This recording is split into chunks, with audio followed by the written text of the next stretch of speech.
Friends, Jordan Montgomery here, and we're glad that you've tuned into another episode of the Growth Over Goals podcast. Before we jump into today's conversation, we want to give a shout out to our sponsor, Thompson & Co. Salon and Parlor. Thompson & Co. Salon and Parlor is a family-owned, stylist-owned community salon that fits the needs for all types of families. Located in downtown Iowa City and now a second location in Coralville, North Liberty area, TCO specializes in all things hair. In fact, that's where I've been getting my hair done for the last 7 years. TCO specializes in hair cutting, razor cutting, the most modern color techniques, and high-end hair extensions. As one of Iowa's only inner coiffure salons and Salon Today's top 200 salons in the U.S., TCO looks forward to being the salon of choice for you and those you love. Be sure to call or book on their website today at thompsonandcosalon.com. Thank you, TCO, for all you do for us and our community. Welcome back to the Growth Over Goals podcast. I'm your host, Jordan Montgomery. Today, I'm with a New York Times best-selling author. He's an author of Take the Stairs and Procrastinate on Purpose, a Hall of Fame speaker, and co-founder of the Brand Builders Group, where him and his team teach and implement personal brand development. He's helped several people, including me, Lewis Howes, Eric Thomas, Ed Milet, John Maxwell, John Gordon. I got to share a stage with this guy many moons ago in a former life. And it's been so awesome watching his journey literally to the moon. This guy is on a rocket ship. So many of the people that you follow, so many of the people that you pay attention to on social media that you've heard speak from a main stage, this guy's behind all of their success. He's kind of the magic. He's the one that's helping them grow and implement and develop and ultimately reach more people. My guest today is Rory Vaden. Welcome to the show. Thanks for being with us. What's up, Jordan? Thanks for having me, buddy. I'm really excited about this. Yeah, we worked with a lot of amazing people. I definitely wouldn't say I'm behind all of their success. I would say I'm behind a small fraction of the success of many of the biggest personal brands in the world. But I'm honored to be working with you. Our team loves working with you guys on your book. And obviously we're working with John Maxwell right now and many of the people. So it's only a matter of time before we connected to have this conversation for sure. No doubt, man. Well, listen, I want us to reach somebody who's driving down the road today, who works at a company, who's thinking, what does personal brand have to do with me? You know, I want to reach the real estate agent, the financial advisor, the attorney, the doctor. We've got a bunch of people listening today, Rory, that are saying, well, look, I don't have a podcast. I'm not really even active on social media. I don't know if I want to write a book. And then I'm listening to this branding expert. Now, you're so much more than a branding expert, but we're going to pick a lane today, and we're going to go deep in personal brand. Go follow Rory Vaden. You'll learn real quickly that this guy has a lot of value to add beyond branding. However, you do run the Brand Builders Group with your wife, AJ, and you are truly a growth engine for all things brand. But I'd love just to start with some of the research you've done. This isn't just, Rory sharing some creative ideas that, he thought were going to help people related to brand. Like, you've done long and deep research to understand what truly helps somebody develop a brand. And then we'll move into kind of why does brand matter, but talk to us about the research. Yeah. Well, I mean, the first question there of going like, why would anyone care about building their personal brand? And from a tactical standpoint, I would say it shows up as leads. It's new customers. And that is because one of the things that we found, so we did a research study called the Trends in Personal Branding National Research Study. And actually, if you go look me up on Instagram and you just DM me the word study, I'll send it to you. So we spent tens of thousands of dollars on this, but we give it away for free.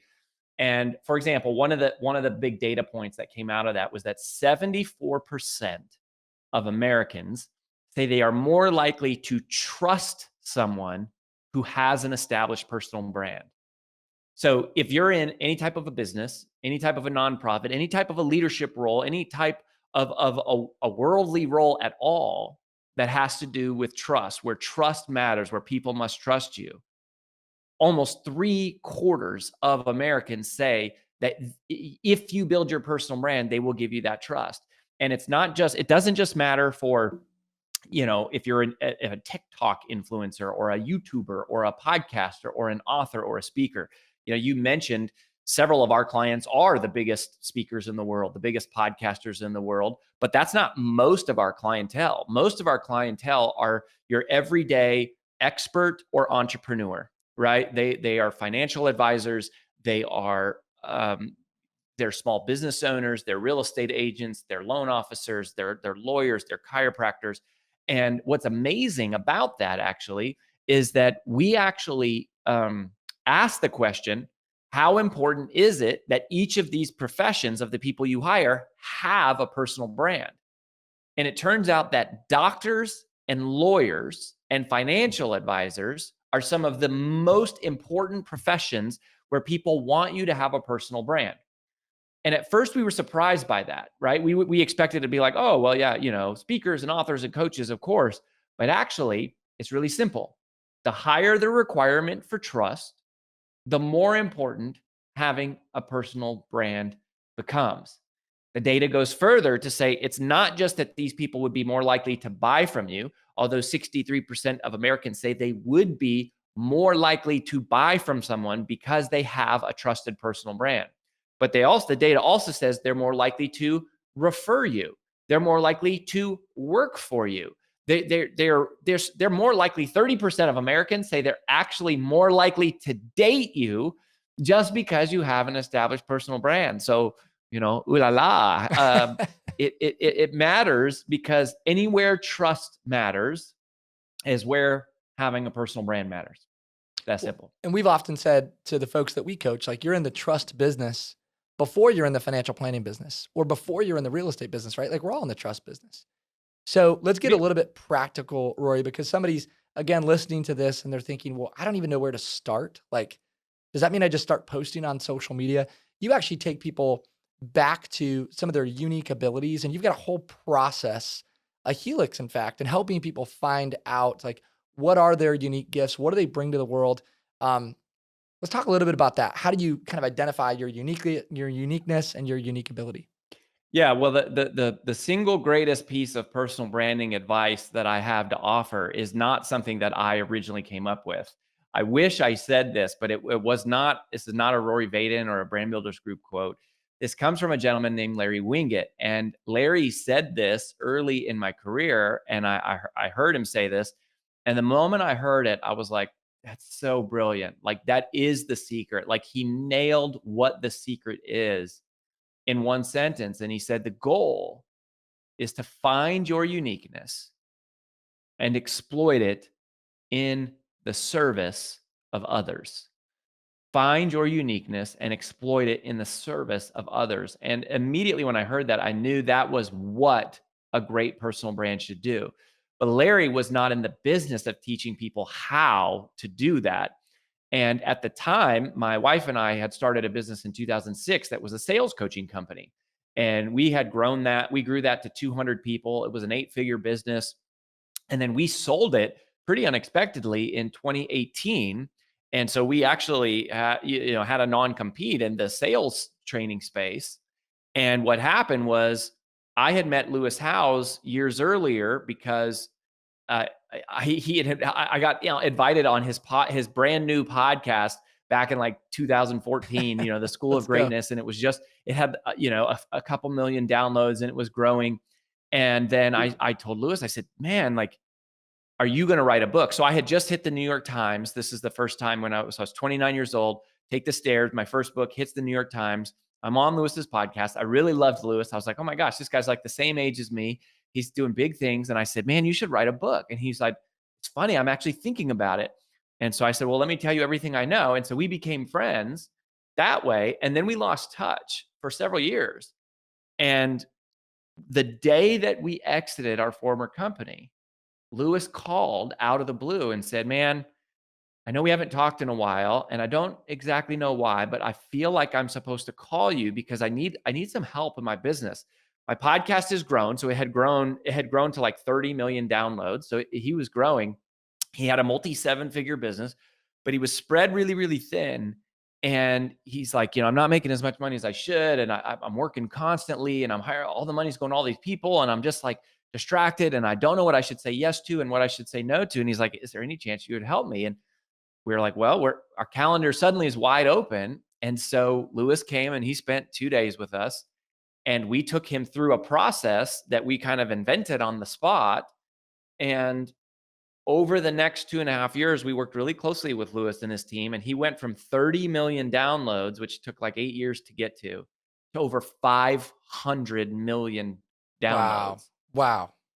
And it was amazing. And he blew up. His life became so much simpler. He started making more money, and everything really changed. And so, he gives us a lot more credit publicly, probably than we deserve. But what we did help him do was find his uniqueness. And so we created this 6-part process. You mentioned it. We call it the brand DNA Helix, and it's normally a 2-day experience. So now today at Brand Builders Group, we have 14 different 2-day experiences. That's what makes up our curriculum.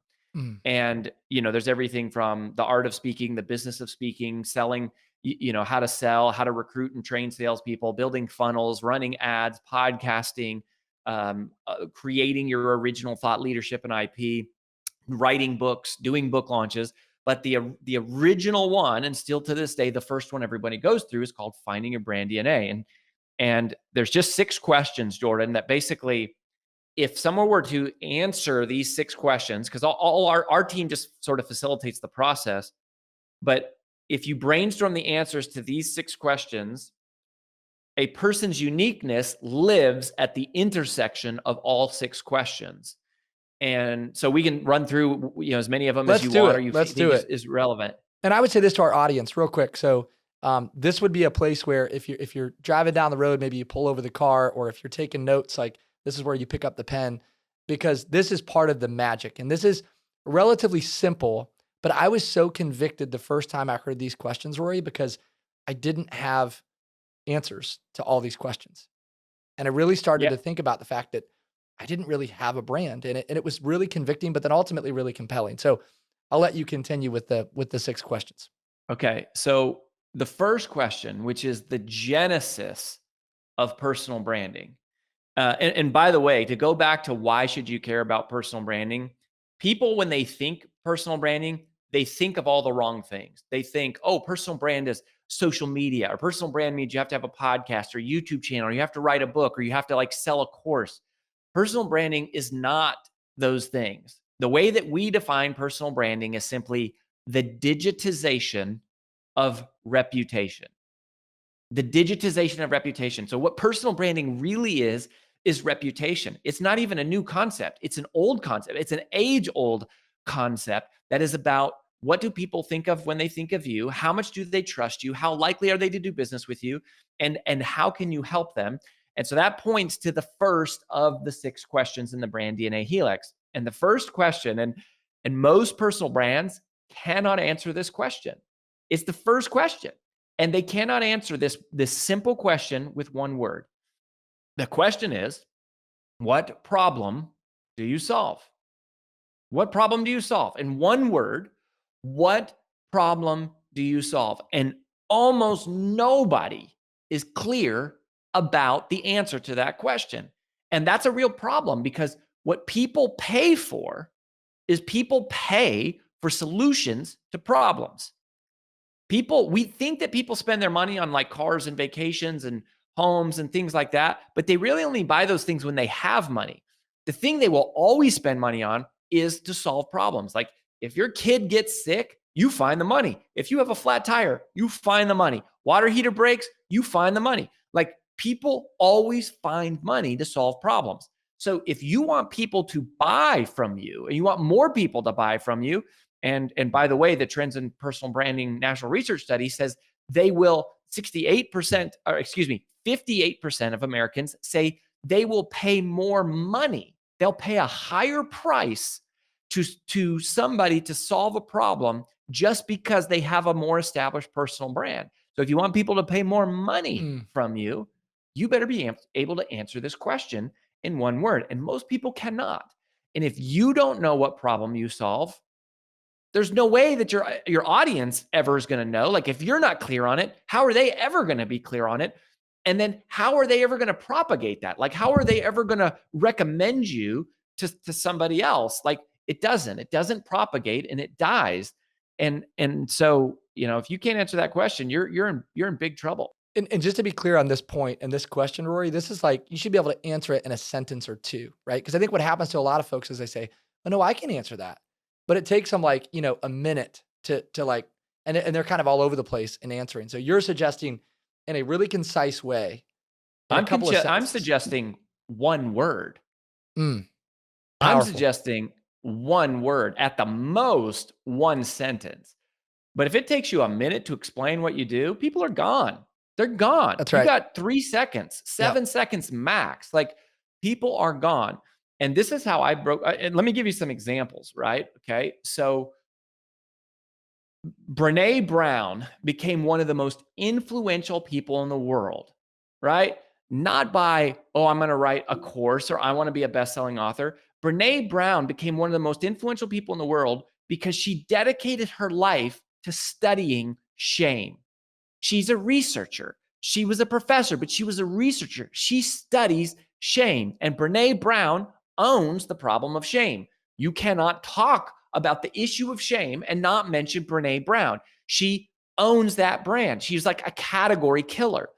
Dave Ramsey did the same thing with the issue of debt, right? Dave has built a multi nine-figure company, right? This is hundreds of millions of dollars a year, 1,000 employees, 17 million people listening to him every week on the radio, 1 billion podcast downloads. And he has built all of that from solving one simple problem: debt. Dave Ramsey owns debt. He has been talking about debt, saying the same 7-step baby formula for 30 years, 3 hours a day on the radio. It hasn't changed, right? But he owns debt. Mother Teresa gave her life to eradicating poverty. She became world famous because she dedicated her life to this. Dr. Martin Luther King Jr. gave his life to ridding the world of inequality or racism, right? Like, I broke Mm, through the wall with Take the Stairs, my first 2 books, on procrastination. I studied the psychology of overcoming procrastination. That was originally how I started. Brand Builders Group today, we've gone from 0 to 8 figures in 5 years, and we had no audience. We when we sold our last company, we sold our email list, our podcast, our social media, all of our team. Like, we had no teammates. Like, we started on 0. We went back to 8 figures in 5 years. Why? Because we became the world's leading authority on obscurity. That's the problem we solve for people. It's super clear. We help people become more wealthy and well known. They're people who are living in obscurity. Our clients are the world's, before they're our clients, they are the world's best kept secret. It's mm, like they have mm, all the knowledge, all the wisdom. They have so much. They're people of character. They're people of integrity, but they're losing to people who are better marketers. They're losing to people who are mm. more well known. And we help teach them sort of the ethical maneuvers, if you will, the tactics, the strategies to become more wealthy and well known. But Brand Builders Group can be summed up in one word: obscurity. If you're struggling with obscurity, you want to become more wealthy and well known. If you want to be more clear, more trusted, and more recognized, like, we can help you. Now, there's a million things we don't help people with, right? We don't help people with leadership. That's like, leadership development is not something that we do. We don't help people with organizational change management. We don't help people with these other things. But if you want to become more wealthy and well known, we're doing it for the biggest brands in the world and the new up and comers. So I don't say that to brag. I say that as an example to go, what problem do you solve? Because you have to become an ambassador of the problem. You have to market the problem. You have to promote the problem. And most of all, you have to study the problem, and you have to find real solutions to the problem. Things that not only market well, but actually transform lives. Because the best marketing in the world is a customer's life who has changed. Mm. That is our goal, is to go, we need all of our customers to succeed. And then they turn around and tell everybody, like, man, on this one thing, Brand Builders Group is the way to go. Like, the best marketing in the world is a transformed life. And if you really want to transform a life, you have to study a problem deeply. So well said. Let's keep moving. This is so rich. Like, I've heard you speak many times before, Rory, and I'm reminded, like, some of this for me. I'm like, oh man, I got work to do. Like, I need to tweak and change and alter, and we're working with you directly, and yet I'm still convicted. So let's keep moving through the helix. Can we just touch on some of the other questions? Yeah. So question number 2 is, what are you passionate about? Right. And we believe that this is a really important question. Like, what fires you up? What lights you up? What makes you inspired? But not just what makes you inspired. It's also what pisses you off, right? Like, what makes you so Mm, mad? What makes you mm, so angry? What breaks your heart? What makes you sad? What is there? Where is there an injustice in the world where you look at it and you go, I'm not okay with that. I'm not okay that the world has this issue. I'm like, we believe that that is God's divine design of your humanity, that the things that break your heart for a reason, that God has mm, wired you to say, you are meant to do something about this. I put you here to pay attention to this issue, right? People might think, oh, like obscurity is not a noble thing to dedicate your life to. But it is for us because we feel like God tells us, help my people be heard. That's what we feel mm, like God is telling us. It breaks our heart. Like, one of the things that I hate is that we live in a world where not the best ideas win, mm, and not the people of the most character win. We live in a world where the best marketers win. I hate that. That sucks. That makes me mad. And it's annoying, and it's angering. So it this pursuit for us is something we're passionate about. What are you passionate about? What are the things that make you tear up? What are the things that get you emotional? That is a hint. And when we everything I'm telling you are basically the things we train our strategists to look for when they're working with somebody, is to go, okay, where do they come alive? Like, where do they just light up or get on fire? That's the second question. Is we want to pay attention to those things, because we believe that that's a hint at God's divine design of your humanity. And there's so many layers to that. Like, I think that sounds like there should be a simple answer, like you should just have an immediate response, but you might need to work on that a little bit. Like, your team is so good at really digging in and helping people think creatively. Again, we'll just use the example as a financial advisor. We coaching a guy the other day, and he said, it breaks my heart that no one serves the special needs market. Like, that's such a major issue, right? For families who have a special needs child, like, unbelievable burden, in a lot of directions. But one of those directions is financially, right? Like, there's an unbelievable financial burden. And so I want to solve for that. I want to step in and help those people and be a resource and be a light. That matters to me. And so there's layers to this thing. The answer is not always so obvious, which is why your work is so important. Let's keep moving. Next question. Well, so that actually ties in really well with question number 3 and question 4. So I'll give you these two at the same time. So question 3 is, what do you research? What do you research? What do you study? What do you have head knowledge of? Like, what do you have real expertise in? And not just like, what do you have a degree in? That certainly could be part of it, but it's more like, what would you spend a Saturday afternoon learning about, even if it wasn't part of your job or you weren't paid to do it? And you go, I have a natural curiosity towards this. I'm interested in this issue. That again is a hint towards your uniqueness.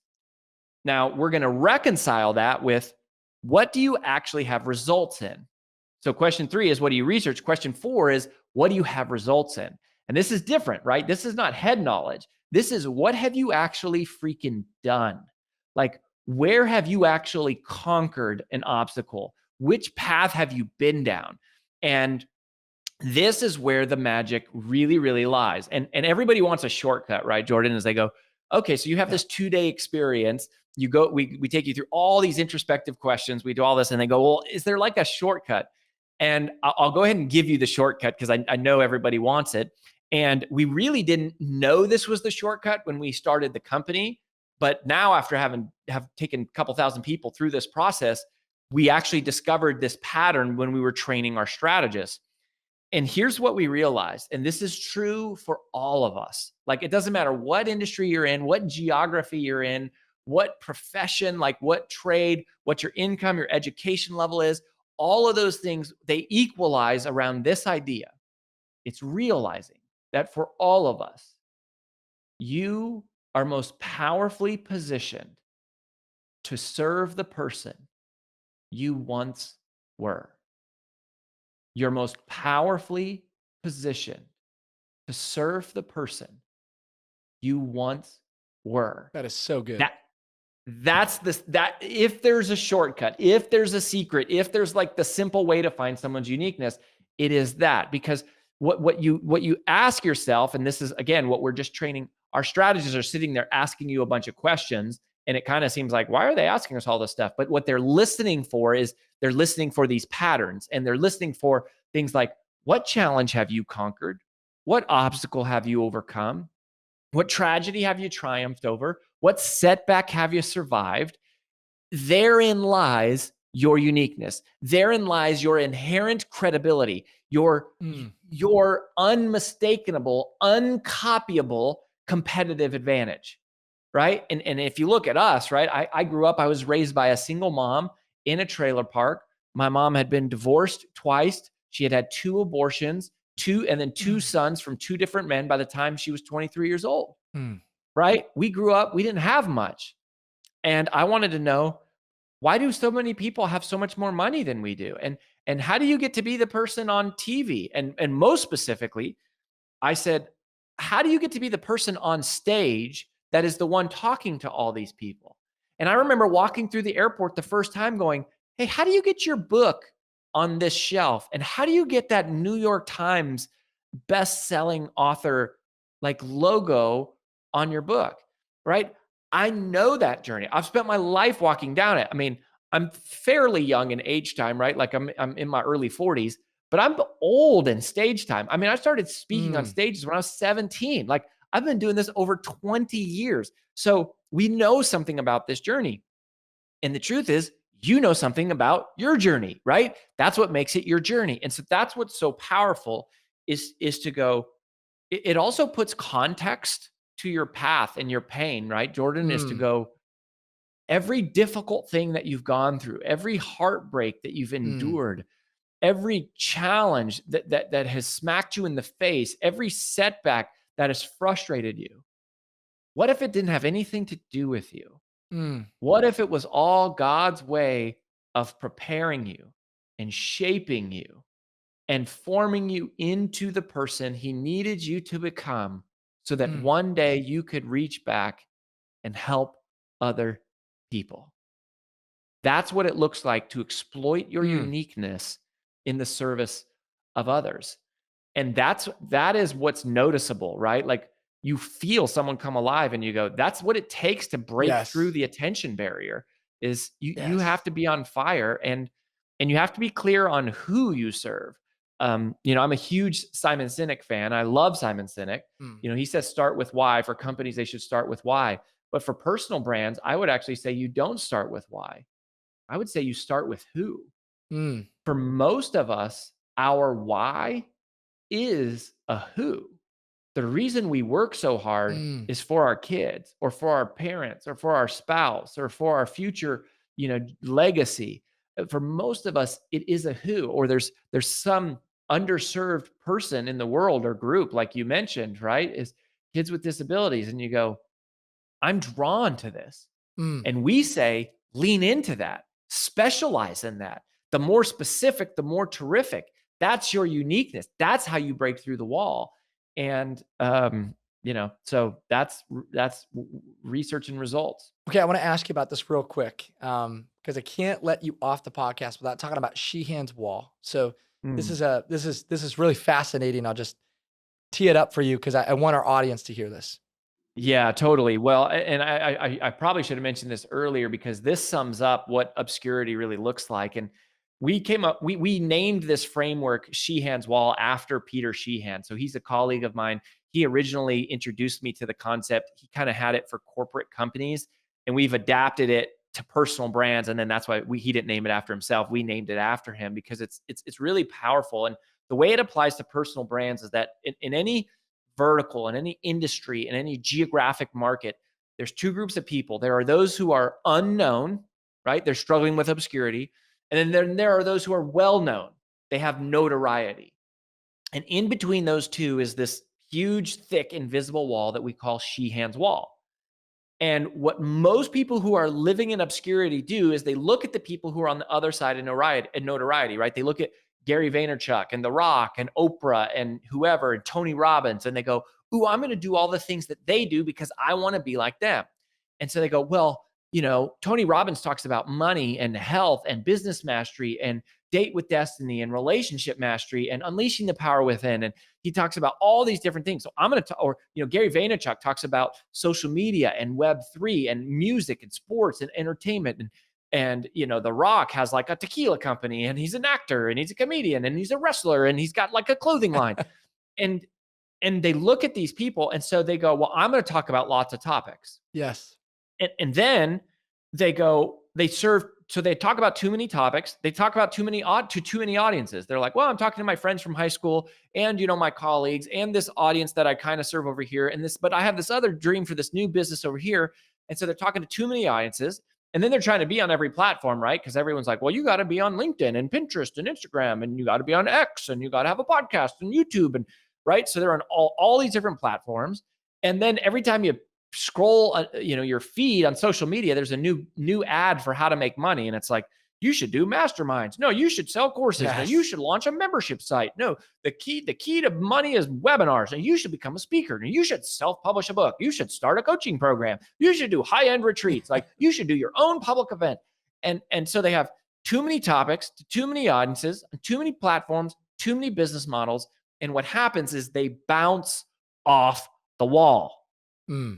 And they create the very noise that they despise. They become part of the noise because of one simple premise.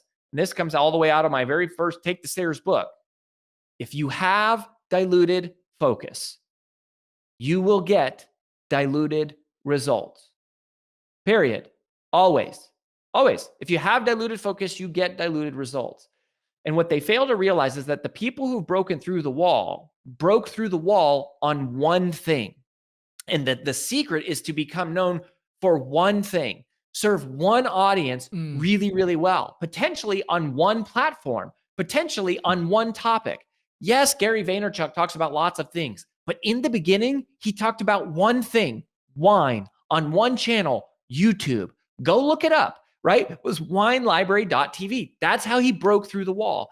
Just like if you were going to break through a huge concrete wall, if you're swinging a sledgehammer and you're hitting all these different places and all these different spaces, you're not going to do anything to that wall. If you want to break through that wall, you have to hit the same spot over and over and over and over. And eventually it would be frustrating at first, but then the paint would chip off. Then it would crack. Then it would kind of start to peel away. Then it would kind of open up. Then you would carve out a little space. And then finally you'd break through the wall on this one little crack. And then you can simply reach through and pull the entire wall down. And that's how it works.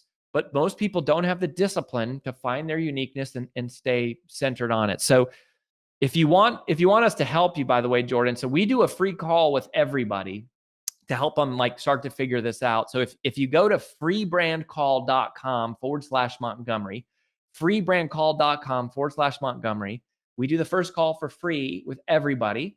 So you can check that out. We'll do a full intake. We'll want to hear your whole story. We'll want to start getting some of the insights and clues.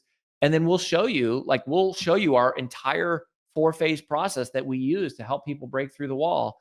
And it's for experts and entrepreneurs and anyone who's a mission-driven messenger, anyone who feels like they've got something on their heart that they want to share with the world. Well, I can just say that in working with you, Rory, clicking that link, talking to you and your team and spending time on some of the strategies that we discussed today, it's life-changing. It doesn't just change our business, it changed our life. I mean, we're talking about purpose and mission and passion. And so I just want to thank you, man, for breaking through the wall. Thanks for all of your help in helping us, break through the wall.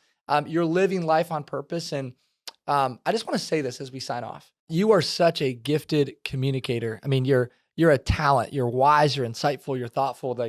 Man, there was a time where you were on stages all across the country. I remember seeing you at events thinking, man, this guy's going to be the next big speaker and author. And it's been fun to watch you tap into your uniqueness, focus on, one thing, get really, really good at it. You're still doing some of that other stuff from time to time, but you've made it your mission to go deep in helping people solve the problem of obscurity. So man, I commend you for that. Yeah, Jordan, thank you for having me so much. And one last little thing that I would just encourage you all with is, if you have a calling on your heart, like if you feel somebody saying, if you feel like you have a message you're supposed to share with the world, if you feel something inside of you going, man, I need to talk about this. I need to get this out of me. We really believe that the calling that you feel on your heart is the result of a signal that is being sent out by someone else. Oof. And it's being sent by someone who needs you more than you need them. And the only reason you wouldn't respond to that signal is because of fear. And fear is such a self-centered concept. We only feel fear when we're thinking about ourselves, like, am I smart enough? Do I have enough expertise? Will anyone listen to me? And but that's totally self-centered. Mm. But there is no fear when the mission to serve becomes clear. There is no fear when the mission to serve becomes clear. Thanks, Jordan, for having me, and I wish you all the best. My friend, that's a mic drop. God bless you. I'm behind you always. We appreciate the time you invested today in our community, Rory. On the journey with you, man, always. This has been another episode of the Growth Over Goals podcast. I'm your host, Jordan Montgomery. Thank you for listening. Thanks for being here. If you found any value in this episode, I would love it if you would rate, review, subscribe to this podcast in an effort that we might move our mission of impact forward. I also want to say thank you to our producers, John Choate and James Roth of Storyline Multimedia, for all of the work that they do behind the scenes to make this podcast go. Be well, be great. Have a wonderful day.